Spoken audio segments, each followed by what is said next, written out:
কিডারও মানা করছি। ওরে বলছে যে মকসদ স্যার এসে, মকসদ স্যার কি হয়েছে? মকসদ স্যার হয়েছে আমাদের কি?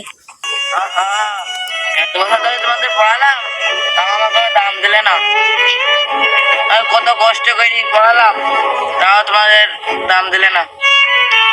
এই এত কষ্ট করে বোঝালাম, তাও তোমরা আমার দাম দিলে না। কি বুঝিছেন এত বছর? আমরা তো কিছু বুঝিনি।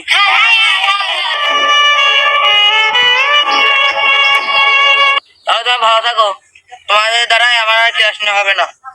তোমাদের জন্য আমি একটা পাবনা থেকে সার আনছি, তারপর দেখো তোমাকে কি হয়।